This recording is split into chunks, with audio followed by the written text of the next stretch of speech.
Hey, my YouTube friends and family. I want to talk about the missing boys today, and I know I have not really spoke about them in a while, and I just want to make sure it's very important to keep the awareness out there because these little boys are still missing. But what I want to do in this video, I want to give a quick recap for the ones not familiar with the case, and then go into the timeline, add a few things on since I updated it last in one of my last videos. And then I want to go through some red flags, just some sketchy stuff, in my opinion. And then I'll end it with kind of analyzing Wanda West, the grandma's statement that she made. But I'm going to start here with the recap. 3 and 4-year-old Orrin and Orson West, birth names Classic and Cincere, were reported missing by their adoptive parents Trezell and Jacqueline West on December 21st of 2020 around 5:43 p.m. Jacqueline and Trezell stated they noticed the boys missing, they said around 5ish. Trezell said the boys were playing on the back patio of their fenced-in yard with chalk while he gathered firewood, and he said Jacqueline, quote, was, quote, actually inside wrapping presents, unquote. Trezell said he went in, seen the boys on the patio, went back out, and they were not there. This is when they start their search, per them, and then finally call the Cal City Police Department, and that's California City, California Police Department. So they call the police department to report the boys missing, and this is where things start looking a bit sketchy, in my opinion. Let me go ahead and say this. Everything I say is only my opinion. I do realize everyone is innocent until proven guilty. But with that said, let me speak of things that have always bothered me. Things that have always raised a red flag. But first, my main concern is Orrin and Orson West. They're still missing. We still do not know where they are. No one's been arrested. No one's been charged in connection with their disappearance. So where are these little guys at? But let's take a look first at some of the red flags. So one of the first red flags, we see Trezell leaving in the van to go on that search for the boys. But why did he and Jacqueline not search the neighborhood on foot? We didn't see Jacqueline searching at all for the boys, nor did she leave on that 6-minute drive around the block that Trezell completed looking for the boys. So why did they not go out on foot, knock on neighbors' doors, and ask if they've seen the boys? They could have been out there yelling, although the neighbors have said they didn't hear them, but we did see the footage, and we do not see Jacqueline at all. And Trezell gets in the van, goes on the 6-minute search, and then comes back, and at some point Jacqueline steps out there. But again, that's always bothered me. Why did they not search that neighborhood? And, even if Trezell, when he left in the van on that 6-minute search, why didn't Jacqueline not search the neighborhood? Go door to door. As you guys may recall in that interview, Trezell even said they couldn't have gotten that far. So why even get in the van to drive? But one of the red flags, in my opinion, and we're actually able to see a lot of what's going on at Trezell and Jacqueline's home because the neighbor shared his CCTV footage with AV Watchman United We Stand. And we also see strange flickering of the lights in the backyard around the time that the boys were reported missing, or when they allegedly went missing. And the lights flicker on and off several times, at least 3 times I counted. And I also show this in depth and speak of it more in a past video, and you guys can view that on the OrsonWest playlist I have here on the channel. But that's just a bit strange. You're looking for your 3 and 4-year-old boys, then why not turn the lights on and leave the lights on? Why are you flickering the lights on and off? And I also recall speaking on how presumably Jacqueline even turned the back patio light off around the same exact moment that Trezell got into the van to search for the boys. So you see Trezell getting in the van to search, and I'll also speak of this in another video. He gets in the van to search for the boys, and the back patio or backyard light goes off. That's very strange to me because your boys are obviously missing. Trezell's getting in the van to go search. So why would that back patio light go off? If you guys have not seen it, take a look, because very interesting that the light went off while Trezell's leaving, you know. Again, Jacqueline just, it does not appear like she searched at all. And when Trezell exits the driveway, he goes left and then he takes a right on the side road there. But why? As I said a minute ago, he even said in that interview the boys couldn't have gotten that far. So why would he go down a side street away from the house? We also know that Trezell arrived back home after the 6-minute search at 5:39 p.m. The chief said at 5:43 is when the dispatcher sent the call out to the officers, and basically that just means that they had about 5 to 7 minutes at least to search before the cops got there, before that first policeman arrived at 5:52. And I know a lot of people were saying it was 13 minutes with them standing out or the time between, but it wasn't, because at 5:43 is when the dispatcher sent the call to the officers, and so they would have had to get ready, get out there, and so, but they did have at least 5 minutes, 5 to 7 minutes to search for the boys before the police got there at the 5:52 mark, but they're just standing there. Why? Again, why are they not out walking the neighborhood? The privacy fences on neighbors all the way down both sides goes all the way down. So why are they not walking, searching for the boys, instead of just standing there while they're waiting on the police to get there? That, again, has never made any sense to me. Big red flag. And let's touch on the one and only interview that they gave to the news station at the beginning. Not one time did either parent say those boys' names. Not one time did they say Orrin or Orson. In fact, in my opinion, they really didn't even plead for the boys' safe return. Instead, Trezell mentions something completely inappropriate and irrelevant and says how rambunctious they will be. Trezell, how rambunctious do you believe 2 little lost, frightened boys will be?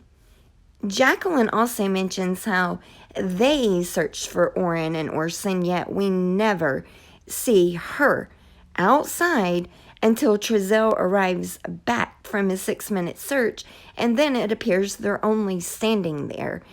And then, you know, she did say they searched the house, so I guess she was including herself in the search because they searched the house inside.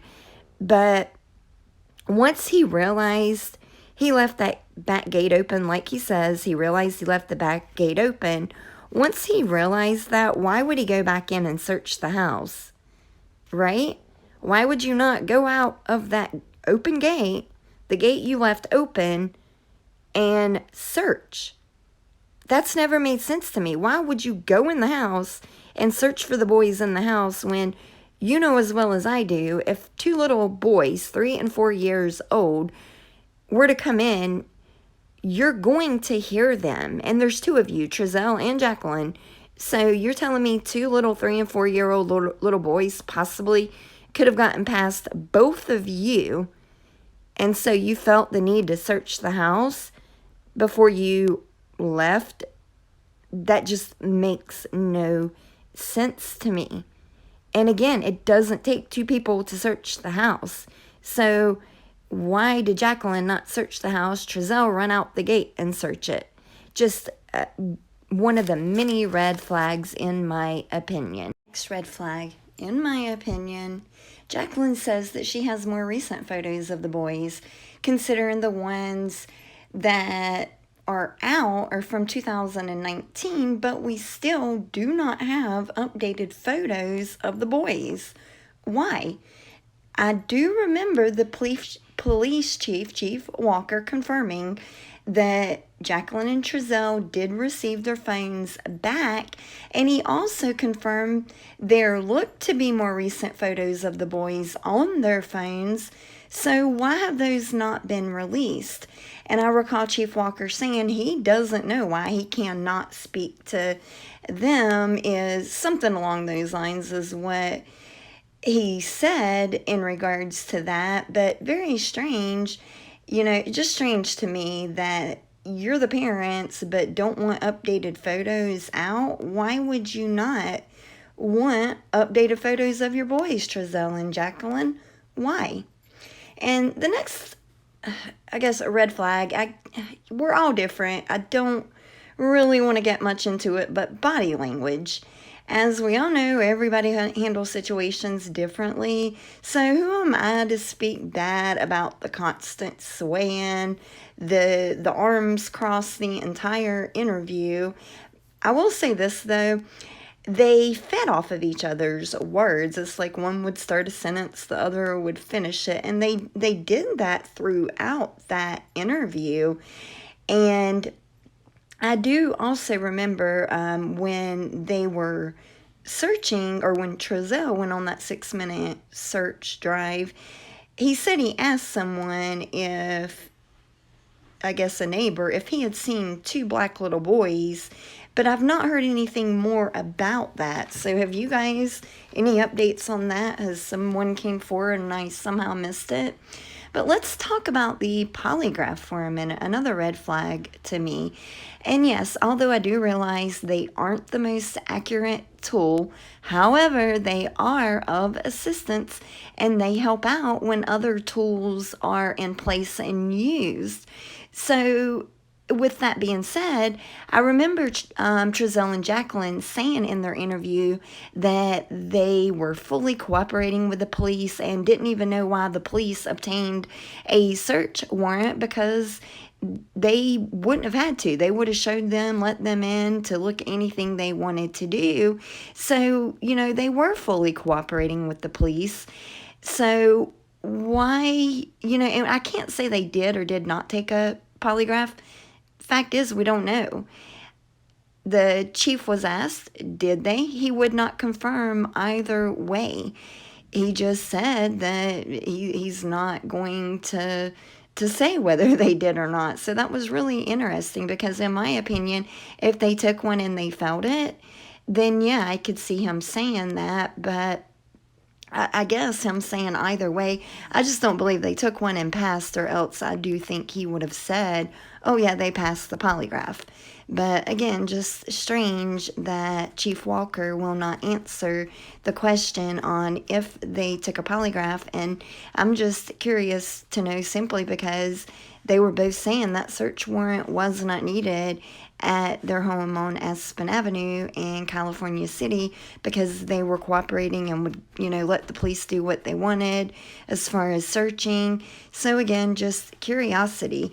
Another, or a few more strange things. Canines were deployed several times, but never found the scent of the boys outdoors where they were allegedly playing. So I found that a bit odd. And speaking of dogs, we're able to see Trezell and Jacqueline's dog in the backyard while Trezell was tossing, his word, not mine, the wood across the fence, but we never do see the 2 boys back there. And Trezell says that he searched the whole backyard, and when he said that, to me, that implies it's a huge backyard, and most of us have seen it, and it's really not that big of a backyard. But again, it just puts that out, implying, in my opinion, that it's a large backyard. But nonetheless, does he really search the whole backyard? Because I've viewed that footage and I really don't see him going back there and really running around the whole backyard around the time that the boys allegedly went missing. And we do know now on March 1st, the Bakersfield Police Department took over the missing boys case. And while I understand it's a larger force with more resources, some of the reasons given make me wonder if they have recently found more evidence, and maybe it points to what many were thinking all along, that the boys never made it to Cal City. And that September before in 2020, that they never moved in there in that home. But here's what they said. They said new leadership in the case changed due to detectives uncovering new facts in the boys' disappearance. So again, interesting that statement's made. Wonder what new facts were uncovered that shifted from Cal City Police Department lead to now Bakersfield being the lead. But next, let's take a look and go over Wanda West's letter, or her statement. Her statement.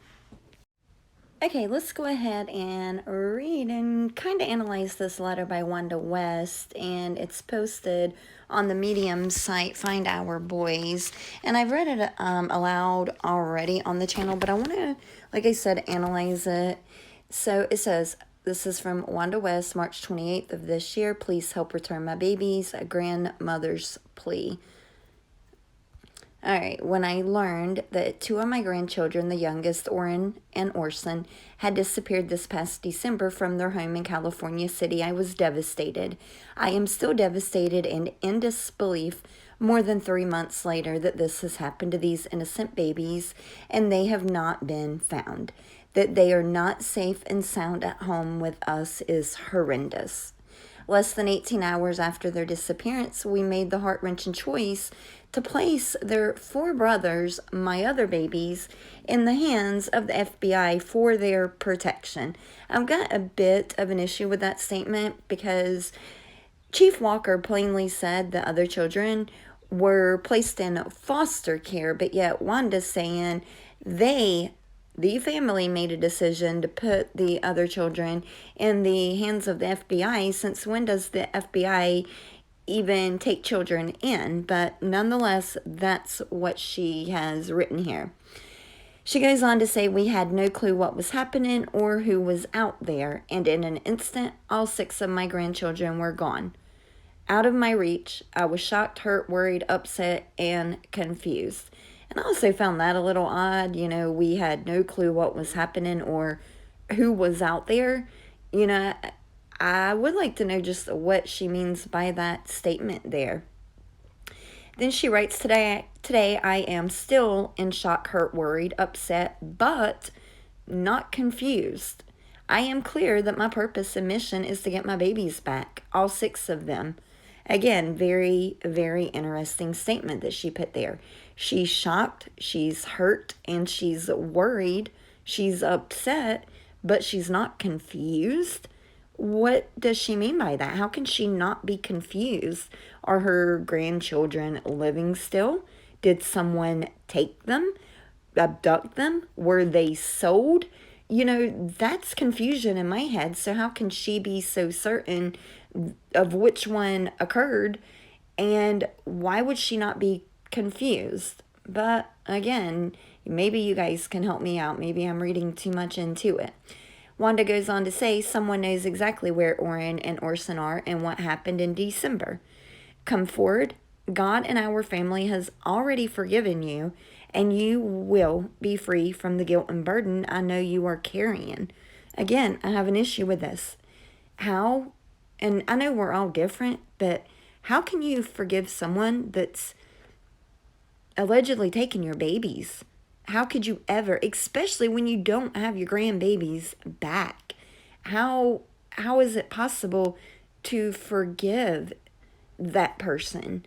But she's already forgiven them and is telling them they will be free from the guilt and burden that she knows they're carrying. Well, how does she know there's guilt and burden unless she knows what happened? How does she know the person is feeling any type of guilt whatsoever? But nonetheless, she says, these are babies who are loved and have an entire future waiting for them to explore. Release them and yourself from this. All we want are the boys back. Children are to be loved, cared for, and protected at all costs, and to have your own grandchildren be stripped away by God knows who is a nightmare that will break down the strongest of us all. I worked hard for 29 years straight before retirement, raised 3 sons, and have maintained my marriage of more than 30 years, all while dealing with the pressure of being a black woman in America.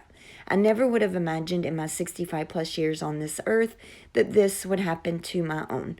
Not quite sure why she included all of that instead of pleading for her grandbabies, but she did.